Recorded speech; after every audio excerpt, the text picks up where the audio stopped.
The Arizona legislature enters the home stretch. This, of all times, is a time when the parties really need to sit down together. Challenges with passing a budget. They have too much money. Plus, understanding Kratom, touted as a natural alternative to opioids. I've become an advocate for Kratom and for the people that buy it. The DEA has taken a position that is a drug of concern.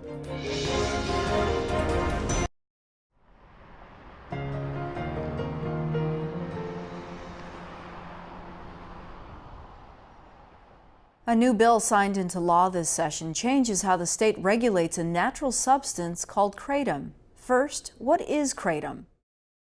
Kratom comes from the leaves of a tree by the same name that grows in Southeast Asia.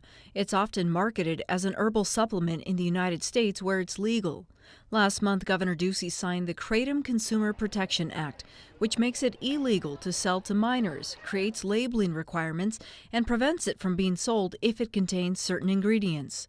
Proponents of kratom say it can relieve pain and treat opioid withdrawals. On the other hand, the Food and Drug Administration and the Drug Enforcement Administration have raised concerns, mainly whether kratom is addictive and potentially deadly in high doses. While it's not a controlled substance, the DEA classifies it as, quote, a drug of concern. With the DEA in Tucson, Steve McWiggin joins us in studio to explain the agency's stance.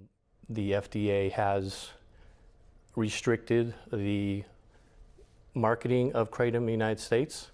They've seized a number of shipments, and as of right now, there is no company or marketing company that has gone to the FDA to develop kratom as a drug. It's on the DEA radar. Has DEA taken a position on kratom? Right now, the DEA has taken a position that is a drug of concern and something that we're looking at. What the DEA does is they look at what the FDA research has brought forward, and they also have a public comment period where people that are proponents of kratom can come forward and give their side of the story to DEA, and DEA will gather all that information, and then they will make a decision. There's a community of people that think that kratom is harmless because it is maybe an herbal supplement. Is that an accurate statement on your side? From the research that's been gathered so far, there's two highly potent chemicals inside that leaf that have the possible for dependence upon that, abuse, and addiction, and in the same way that opioids do. Is it possible to use kratom to actually get off opioids? The FDA has stated that there is no therapeutic use for kratom, and they believe that the use for opioid use disorder, that people think that they're getting off opioid use disorder by using kratom, is a fallacy. There are other leaves that you can buy by way of vitamins at herbal supplement stores. What's the difference between something like this and milk thistle, when people wonder why doesn't the FDA or DEA look at these other vitamins? Well, because there hasn't been possibly deaths or overdoses or addiction attributed to milk thistle, but there have been some attributed to kratom. In April, the Centers for Disease Control released a report linking kratom to accidental overdose deaths. It looked at data on more than 27,000 overdose deaths. In 91 cases, or less than 1%, medical examiners or coroners determined kratom was involved. Although, in all but 7 of these cases, individuals had other drugs in their system, like fentanyl and cocaine. The American Kratom Association disputed the findings, arguing in part that the CDC report did not say whether the kratom found in overdose victims was spiked with other substances. Poison Control here in Pima County has told me that they have received some phone calls, so they believe there's some sort of presence in the state for people who are wondering about its use. If somebody is considering, because they're watching this or they're trying to get off opioids, what do you think they ought to know before making that decision? Well, they should know that kratom is an unregulated drug, that the FDA has stated that it's not a drug that they've approved of. So as a parent, as a citizen, as a DEA agent, we want to protect the public at all costs. We would tell people not to use something that hasn't been properly scientifically looked at and approved by the U.S. government. What's the average time frame when DEA is looking at something or accepting a public comment on these types of things? I think it's different depending on the drug. Some things, like a heroin where it has no benefit, we know you can kill from one dose of it. I think that was probably something that was immediately scheduled and looked at by FDA, DEA. Something like Kratom, where we don't have all the data yet, and it's kind of a newer drug. People have known about it for many, many years, but it's coming into the United States and being used as a pain reliever type. Those types of things, it takes probably a little bit longer. Why is Kratom legal in Arizona but not in other states?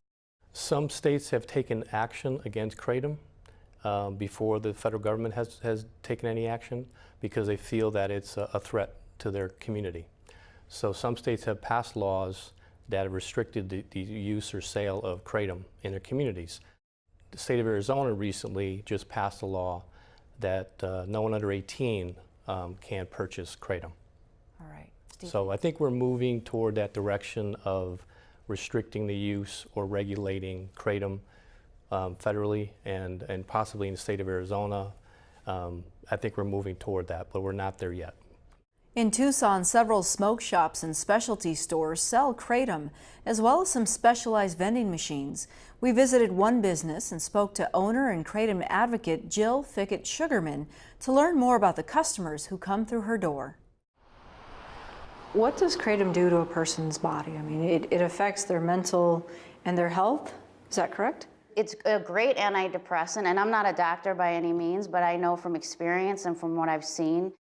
I have 26 different strains, but these are the most popular ones. So there's the white mangda, the green mangda, and the red mangda. These are, when people say to me, they say, I want something for energy, I always go to the white mangda because that's going to give them a lot of energy. It takes care of pain, it keeps people motivated, focused. I always tell people, I'm like, take as needed. So, I mean, I'm not a doctor, like I said before, but it's like, you become your own doctor.